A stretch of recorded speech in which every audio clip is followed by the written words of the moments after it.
एक गांव में गौरी नाम की लड़की अपनी दादी के साथ रहती थी।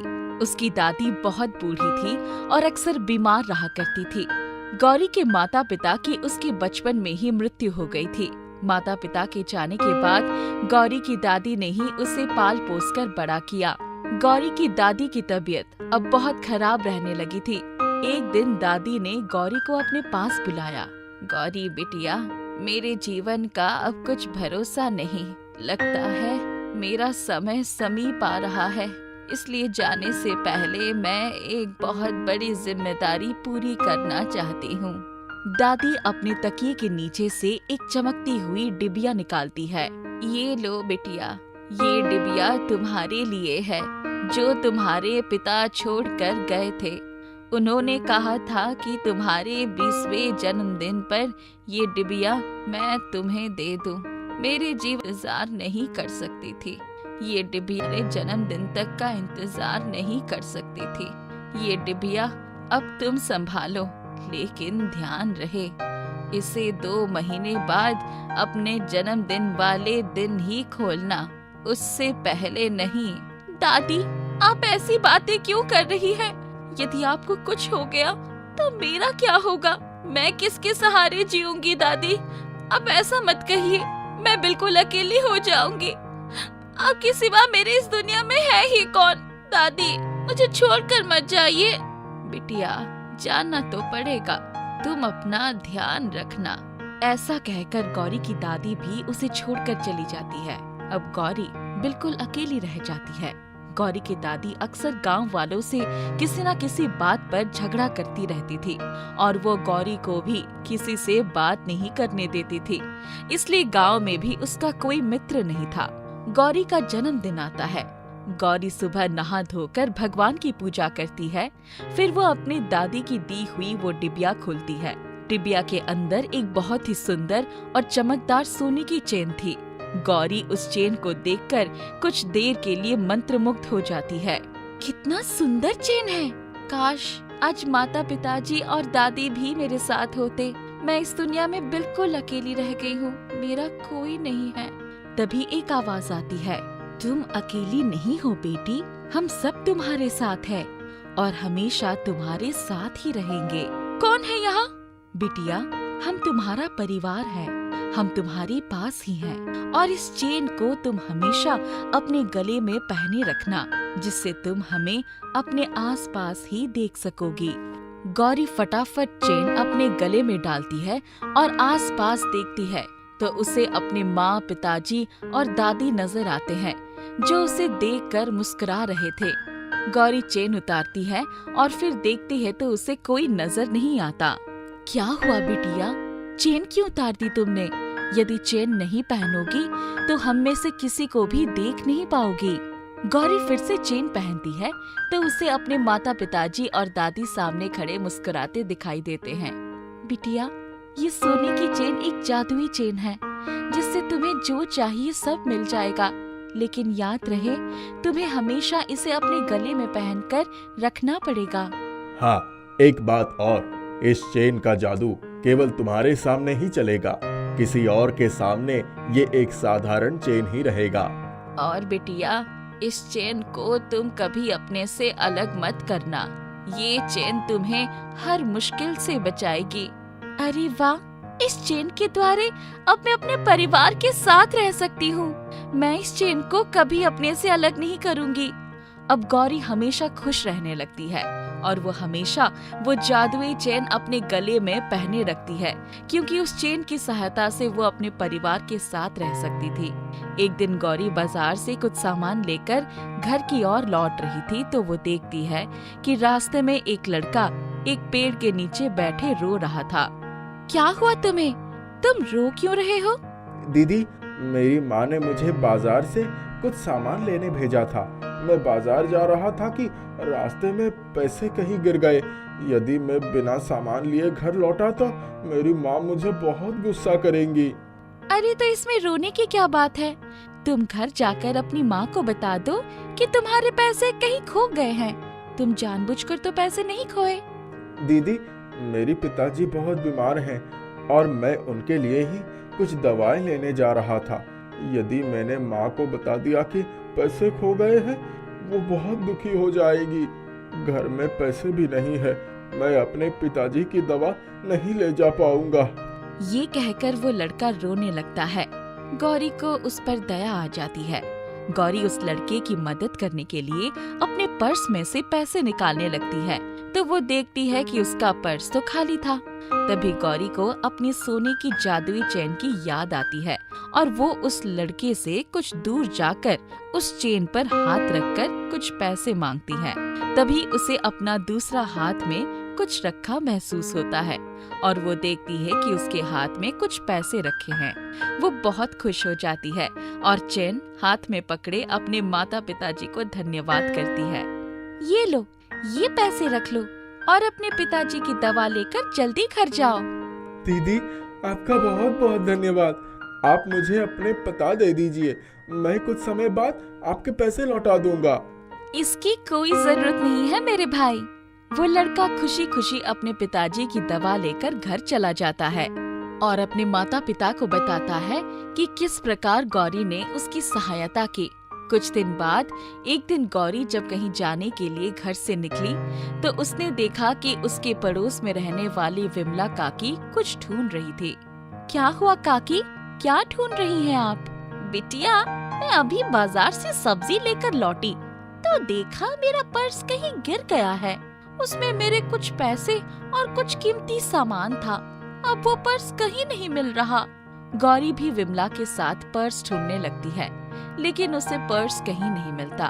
फिर वो कुछ समय के लिए विमला से नजर बचाकर उस चेन पर हाथ रखकर पर्स मिलने की कामना करती है, तो उसे पर्स अपने सामने रखा हुआ दिखाई देता है। वो तुरंत पर्स उठाकर विमला काकी को दे देती है। खुश रह बिटिया, तूने मुझ पर बहुत बड़ा एहसान किया है ये पर्स ढूंढकर। अरे काकी, एहसान कैसा, ये तो मेरा फर्ज था। गौरी खुशी खुशी वहाँ से चली जाती है। इस प्रकार एक दिन गौरी की मुलाकात बाजार में गांव के मुखिया जी से होती है। मुखिया जी के जरूरी कागज खो गए थे। नमस्ते मुखिया जी, आप कुछ ढूंढ रहे हैं क्या? नमस्ते बिटिया, हमारी कुछ जरूरी कागज यहीं कहीं गिर गए थे, लेकिन अब वो मिल नहीं रहे हैं। मैं आपकी मदद कर देती हूँ। गौरी भी मुखिया जी की कागज ढूंढने में सहायता करने लगती है, लेकिन कागज कहीं नहीं मिलते। गौरी मुखिया जी से दूर जाकर अपने चेन पर हाथ रखकर कागज ढूंढने का कहती है और अचानक उसके सामने वो कागज आ जाता है। गौरी वो कागज उठाकर मुखिया जी को दे देती है। अरे वाह बिटिया, तुमने तो कमाल कर दिया। मैं और मेरे आदमी इतनी देर से ये कागज ढूंढ रहे थे, लेकिन किसी को नहीं मिल रहा था, लेकिन तुमने तो बहुत जल्द ही ढूंढ लिया। खुश रहो बिटिया। गौरी वहाँ से चली जाती है, लेकिन मुखिया जी गौरी को अपने घर लाने का विचार करने लगते हैं। वो जल्दी ही गौरी का विवाह अपने बेटे से कर देते हैं। विवाह के बाद गौरी को एक परिवार मिल जाता है, जहाँ सब लोग उसे बहुत प्यार करते हैं और इसके साथ ही गौरी के माता पिताजी और दादी भी उस चेन के रूप में उसके पास हमेशा रहते हैं। एक गांव में लीला, सुजीता और टीना नाम की 3 सहेलियां रहती थी। तीनों बचपन से बहुत अच्छी सहेलियां थी। लीला दिखने में बहुत खूबसूरत थी। सुजीता और टीना दिखने में खूबसूरत नहीं थी, मगर लीला को इस बात का जरा भी घमंड नहीं था। लीला के पिताजी जमींदार थे और बहुत पैसे वाले थे, मगर लीला के अंदर पैसों का घमंड भी नहीं था। वो सभी से मिलजुल कर रहती थी। टीना और सुजाता के पिता मामूली किसान थे, इसलिए उन्हें पैसों की तंगी रहती थी। एक दिन लीला अपने दोनों दोस्तों से कहती है, दोस्तों, मेरे पिताजी कह रहे थे मुझे शहर भेज देंगे ताकि मैं अच्छी पढ़ाई कर पाऊं। क्या? नहीं लीला, तुम हमें छोड़कर नहीं जा सकती। हाँ, मैं भी तुम लोगों को छोड़कर कहीं नहीं जाना चाहती, मगर मुझे जाना ही पड़ेगा। पिताजी की बात को मना भी तो नहीं कर सकती। सुजाता और टीना ये बात सुन लीला के गले लगाकर बहुत रोने लगती है। दोस्तों, रो मत, मैं तुम सभी से मिलने जरूर आऊंगी। लीला शहर पढ़ाई करने के लिए निकल जाती है और सुजाता और टीना यही गांव में रह जाती है। टीना और सुजाता हर रोज लीला को याद किया करती थी। सुजाता, मुझे तो लीला की बहुत याद आती है। काश लीला हमसे मिलने जल्दी आ जाए। हाँ हाँ, देखना वो जरूर हमसे मिलने आएगी, उसने कहा था, और ऐसा कभी हो नहीं सकता कि वो हमें भूल जाए। शहर आने के बाद लीला कुछ दिनों तक तो टीना और सुजाता को याद करती है, मगर कुछ ही हफ्तों बाद वो वहाँ के रंग में ढल जाती है और दोनों को भूल जाती है। सुजाता, कई साल बीत गए हैं, क्या लगता है लीला वापस गांव आएगी या नहीं? अरे टीना, वो तो हमसे मिलना चाह रही होगी, मगर उसे समय ही नहीं मिल पा रहा होगा यहाँ आने का। हाँ, तुम सही कहती हो। लीला की पढ़ाई पूरी हो जाती है। उसके बाद उसके पिताजी उसे लेने शहर चले जाते हैं। लीला शहर से वापस गांव आ जाती है। शहर से गांव आने के बाद लीला बिल्कुल बदल चुकी थी। वो बहुत ही ज्यादा घमंडी बन चुकी थी और खुद के सामने किसी को कुछ भी नहीं समझा करती थी।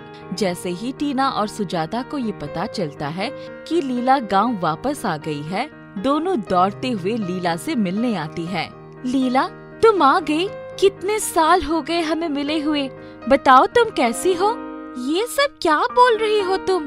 दूर हटो, कौन हो तुम लोग? मेरे पास क्यों आ रही हो? खुद को देखो और मुझे देखो, मैं कितनी खूबसूरत हूँ और तुम लोग कितनी गरीब और बदसूरत हो। मैं शहर से पढ़कर आई हूँ और मेरे पिताजी जमींदार है, बहुत पैसे हैं उनके पास।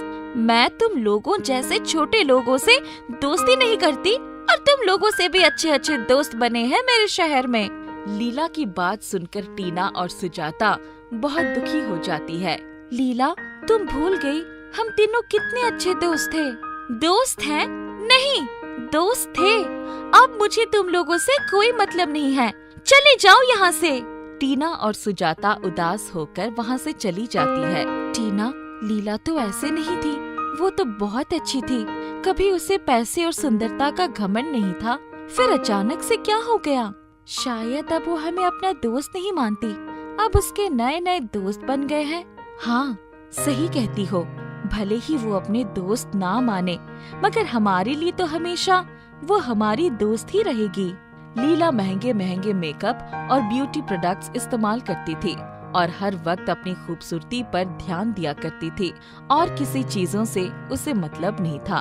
अरे, ये क्रीम तो खत्म होने वाली है, इसे नया मंगवाना होगा, साथ ही नया मेकअप भी मंगवा लूंगी। टीना और सुजाता ने गांव से ही अपनी पढ़ाई पूरी कर ली थी। अब वो दोनों गांव में ही एक स्कूल में बच्चों को पढ़ाने जाया करती थी। पूरे गांव में लीला की खूबसूरती की चर्चा होती थी, साथ ही वो इंग्लिश भी बोला करती थी, तो सभी उससे बहुत प्रभावित होते थे। ओह गॉड, ये सभी गांव वाले तो मेरे पीछे ही पड़ गए हैं।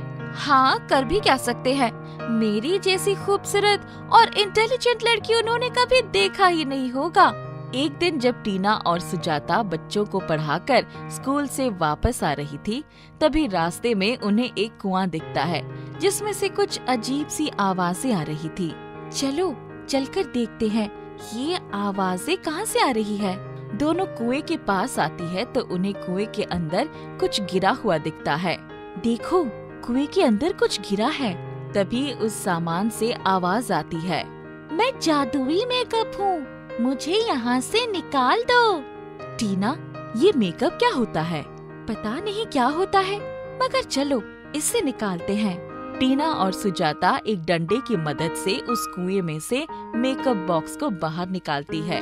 वाह, तुम लोगों ने मुझे वहाँ से निकाल लिया।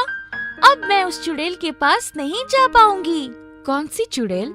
एक चुड़ैल मेरा इस्तेमाल करती थी और वो गलत तरीके से मेकअप करके लोगों को डराया करती थी और उन्हें अपना शिकार बनाया करती थी।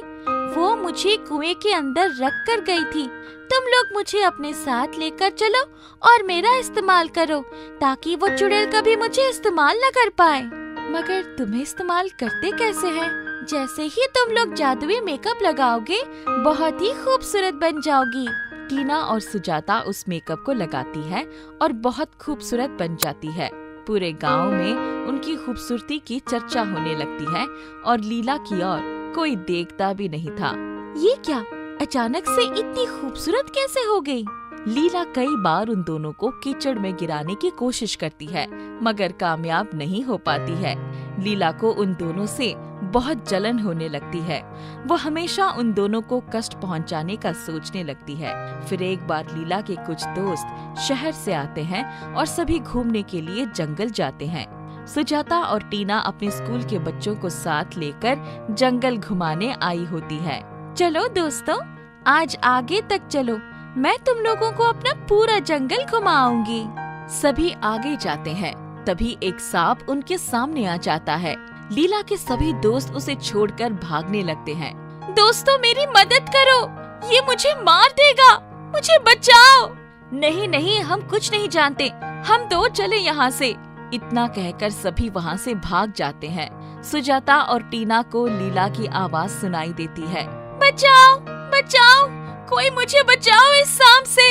ये तो लीला की आवाज है। हाँ, जल्दी चलो, उसे बचाना होगा। बच्चों, तुम लोग यही रहो। दोनों लीला के पास आती है और एक डंडे की मदद से उस सांप को मार देती है और लीला की जान बचा लेती है। लीला बहुत जोर जोर से रोने लगती है। तुम ही दोनों मेरी सच्ची दोस्त हो, बाकी सभी दिखावे के दोस्त हैं। मुझे माफ कर देना, मैंने तुम दोनों के साथ बहुत बुरा किया है। अरे नहीं लीला, कोई बात नहीं। तीनों दोस्त गले लग जाती हैं और इस तरह तीनों के बीच वापस पहले जैसी दोस्ती हो जाती है। पूरे गांव में अफरा तफरी मची हुई थी।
नहीं है। रामू घर आया तो कहाँ चले गए थे?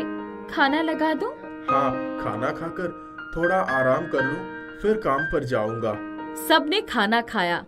राधिका काम खत्म करके आई तो रामू बैठा खांस रहा था। दवा ले आए? तूने जो पैसे दिए थे उससे आज एक लॉटरी का टिकट खरीद लिया, क्या पता किस्मत चमक जाए। ओह, ठहरो, मैं ही दवा लेकर आती हूँ। पैसे हैं तेरे पास? बच्चों की फीस के लिए रुपए रखे हैं, वही लेकर जाती हूँ। तुम्हारा ठीक होना ज्यादा जरूरी है। कल रामकिशोर के घर शादी है, उनकी पत्नी ने खाना बनाने के लिए बुलाया है। कुछ पैसे तो वहाँ मिल ही जाएंगे। कितने काम करेगी, अपनी हालत देख, तुम्हारा साथ रहेगा तो मैं सब कर लूंगी, मेरी चिंता मत करो। राधिका दवा लेकर आई, रामू को पिला दिया। तब तक बच्चे वीरू और प्रिया भी स्कूल से आ गए थे। माँ, आज खाने में क्या है? रोटी बनाई है और चटनी पीस दी है। चलो, मैं तुम दोनों को अपने हाथों से खिलाऊंगी।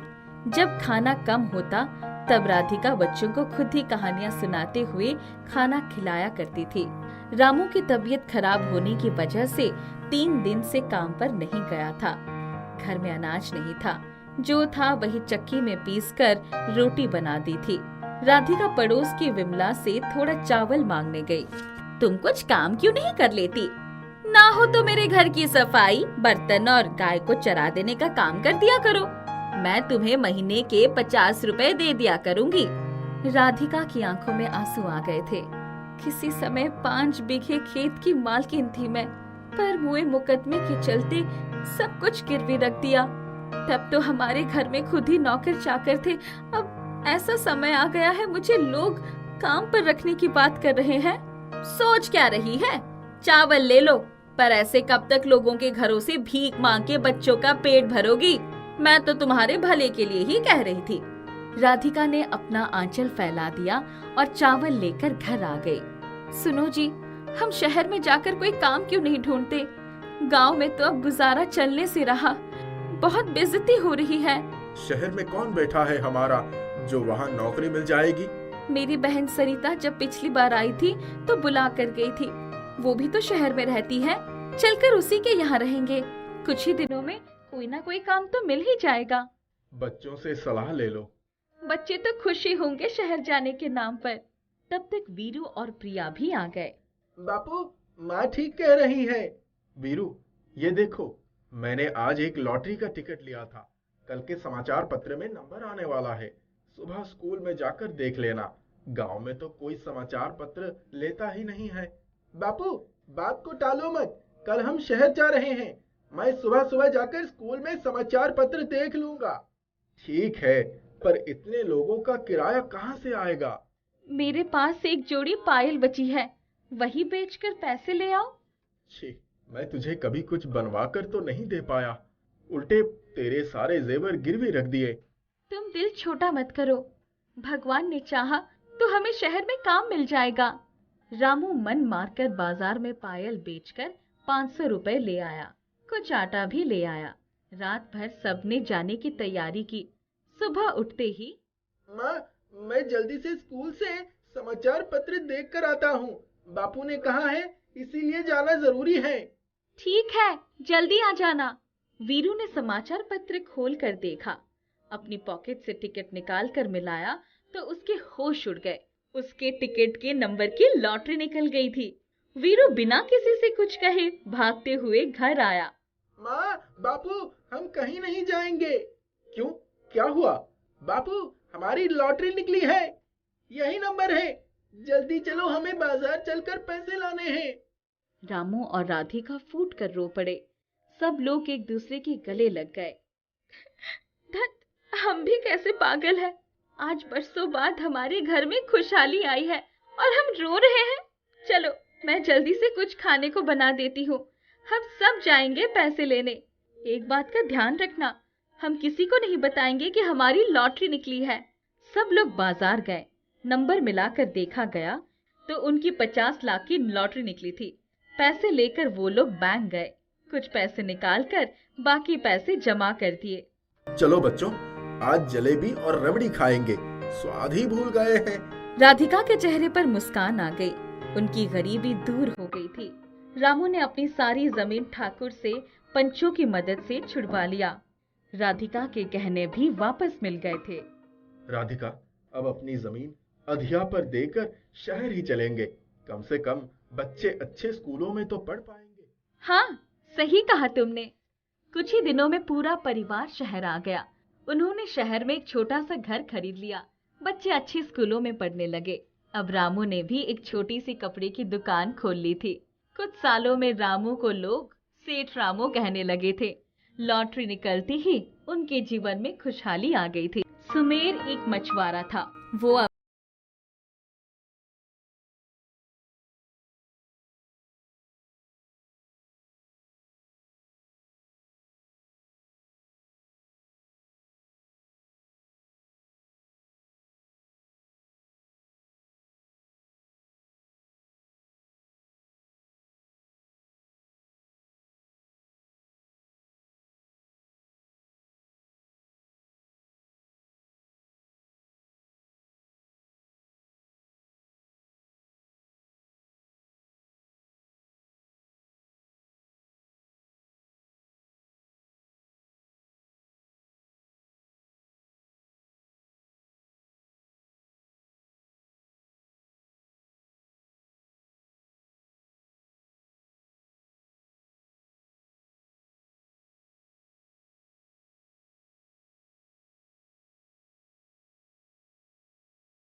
है। मैं इसे अपने पास रखना चाहता हूँ। इसको पाने के लिए तुम्हें मेरी सारी शर्तें पूरी करनी होंगी। तुम्हें 6 महीने तक सच्चाई, ईमानदारी, परिश्रमी और दयालु होना होगा, वरना ये मोती तुम्हारे हाथ में जाते ही राख में बदल जाएगा। इसलिए अच्छा है कि जाओ, पहले अपने आप में बदलाव लाने का प्रयास करो। ठीक है, मैं कोशिश करता हूँ।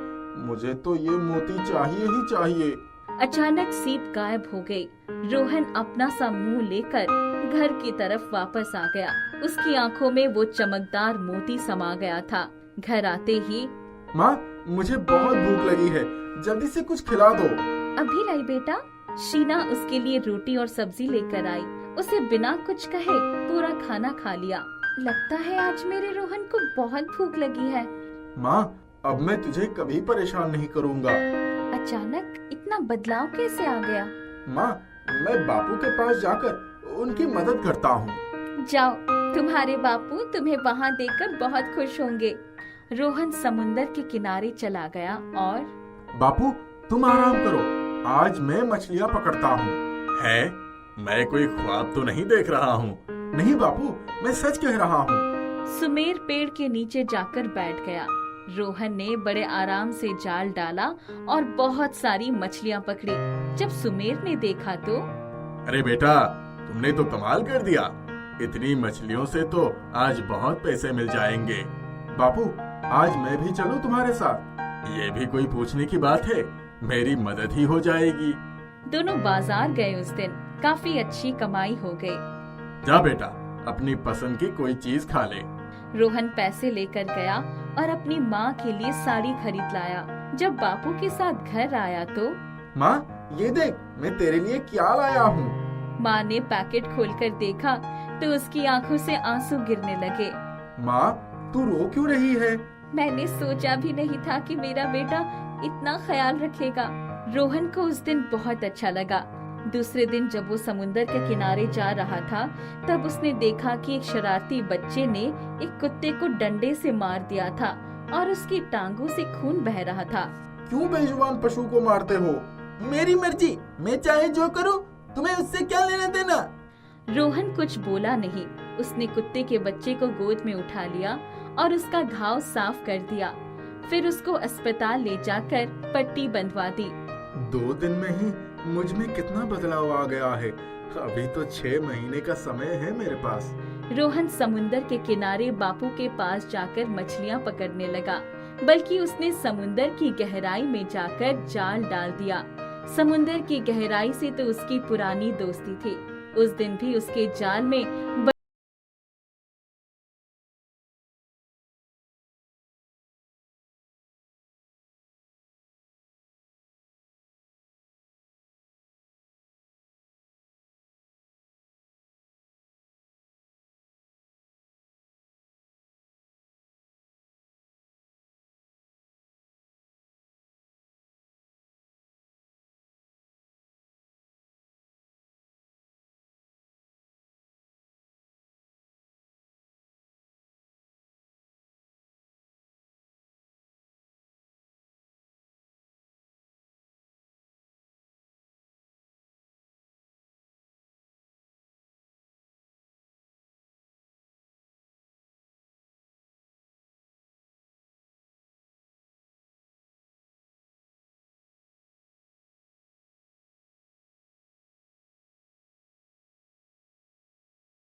यही तुम्हारी आदत बन गई, इसलिए तुम मुझे बहुत पसंद हो।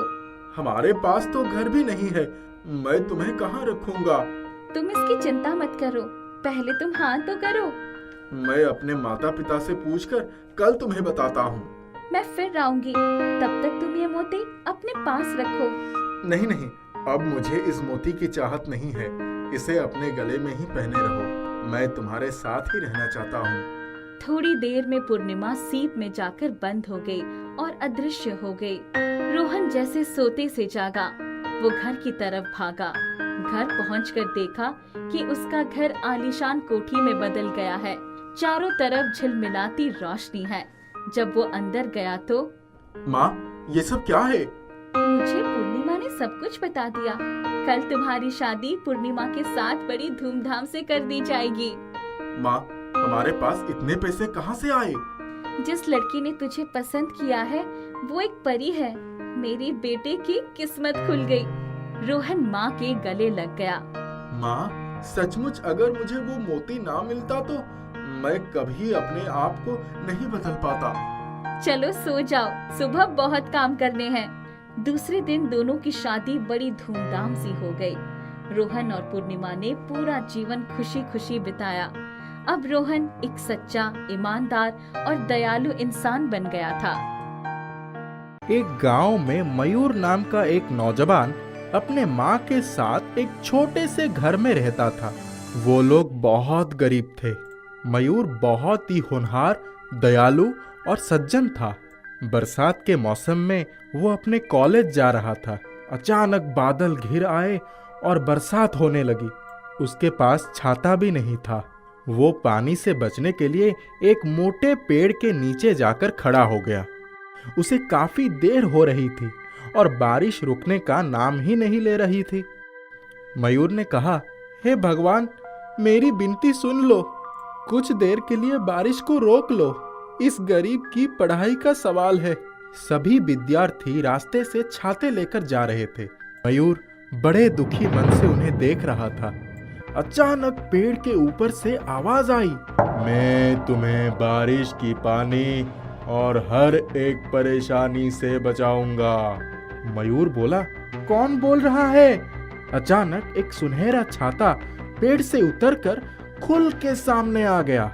मैं एक जादुई छाता हूँ, मेरा नाम सोना छाता है।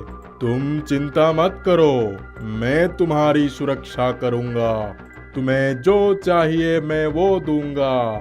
भलाई के रास्ते पर चलोगे तो जीवन भर तुम्हारा साथ दूंगा। मुझे अपने सिर पर तान लो और आगे बढ़ो।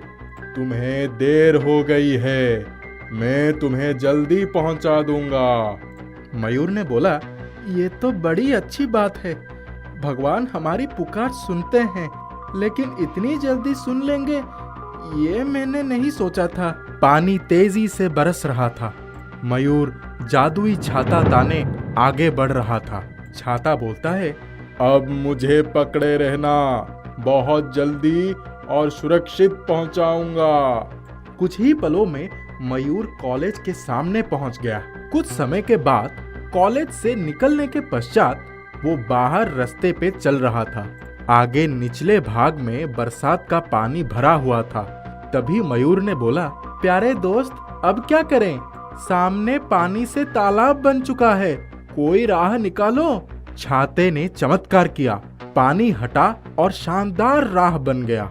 घर पहुंचते ही माँ ने जब मयूर के हाथ में सुंदर सोना छाता देखा तो देखती ही रह गई। मयूर बोलता है, माँ, ये ऊपर वाले की कृपा है। मैं भीगने से बचने के लिए पेड़ के नीचे खड़ा था। मैंने भगवान से प्रार्थना की और उन्होंने मुझे ये जादुई छाता दे दिया। ये छाता बड़ा ही चमत्कारी है। उसने हाथ मुंह धोया और माँ के साथ रोटी दाल खाने के लिए बैठ गया। केशव ने बोला, कोई बात नहीं माँ, खाना बहुत स्वादिष्ट है। सोना छाता खुली आंखों से उनके गरीबी के हाल को देखता ही रह गया। पूरे घर में सामान के नाम पर कुछ गिने चुने बर्तन, एक छोटी सी खाट और कुछ पुराने कपड़े दिखाई पड़े। छाते से आवाज आती है, आप लोग क्या खाना चाहते हैं? मयूर ने बोला, खाना तो हम खा रहे हैं, आप हमको क्या दिला रहे हैं? छाते ने चमत्कार किया और कई व्यंजन उनके सामने हाजिर हो गए। माँ और बेटा दोनों ही आश्चर्यचकित रह गए। उन्होंने पेट भरकर सभी स्वादिष्ट व्यंजनों का स्वाद लिया और छाते को धन्यवाद दिया। छाते ने देखा उनकी घास फूस के छप्पर से पानी टपक रहा था। छाते से आवाज आया, क्या आप लोग कुछ पल के लिए घर से बाहर निकलकर खड़े हो सकते हैं? मयूर ने बोला, क्यों नहीं, लगता है इस बार भी आप कोई नया चमत्कार दिखाना चाहते हैं। वो दोनों छाते को लेकर घर के बाहर आ गए। अचानक उन्होंने मुड़कर देखा तो उनका छोटा सा पुराना घर सुंदर छोटी हवेली में बदल चुका था। उनकी खुशी का ठिकाना ही नहीं रहा। घर के अंदर सुविधा की सारी चीजें मौजूद थी। एक बक्से को उन्होंने खोलकर देखा तो उनकी आंखें चौंधी आ गई। सोने चांदी रुपए पैसों से भरे हुए उस बक्से ने उनकी गरीबी को सदा के लिए अलविदा कर दिया था। मयूर और उसकी माँ ने धन दौलत का सदुपयोग ही किया और लोगों की बहुत मदद भी की। उनकी जिंदगी खुशियों से भर गई थी। एक दिन उनके एक लालची पड़ोसी ने जादुई छत्ते के चमत्कार को देख लिया। उसने मौका देखकर छाते को चुरा लिया। मयूर और उसकी माँ बेसब्री से छाते को ढूंढने लगे। वो बहुत परेशान हो गए थे। दूसरी तरफ छाते को चुराने वाला पड़ोसी बहुत खुश था। उसने छाते को एक मेज पर रखा और घर का दरवाजा बंद कर दिया। पड़ोसी ने बोला, मुझे बहुत सारी धन संपदा दे दो, हीरा मोती सोना चांदी माणिक पन्ना सब कुछ चाहिए। मेरा घर रुपयों से भर दो, मुझे राजा बना दो। छाता उड़कर घर में गोल गोल घूमकर डोलने लगा। पड़ोसी का मन टटोलने लगा। पड़ोसी ने सोचा, अब कुछ अच्छी बात होगी, धन दौलत की बरसात होगी। अचानक छाता क्रोधित हो गया और बोला, तुम एक चोर और बड़े लालची आदमी हो। लालच है एक बुरी बला, उससे किसी का कहा हुआ भला। मैं तो यहाँ से उड़कर चला जाऊंगा। तुम जाकर मयूर और उसकी माँ से क्षमा मांगो, वरना तुम्हारा सर्वनाश हो जाएगा। पड़ोसी ने बोला, छाता महाराज, मुझे माफ कर दो। मैं अभी जाकर मयूर और उसकी माँ से क्षमा मांगता हूँ। पड़ोसी जादुई छाते के साथ जाकर मयूर की माँ के चरणों पर गिर पड़ा और उसने बोला, चाची जी, मुझसे बहुत बड़ी गलती हो गई है। मैंने धन दौलत के लालच में आकर आपके छाता को चुरा लिया था, मुझे क्षमा कर दीजिए।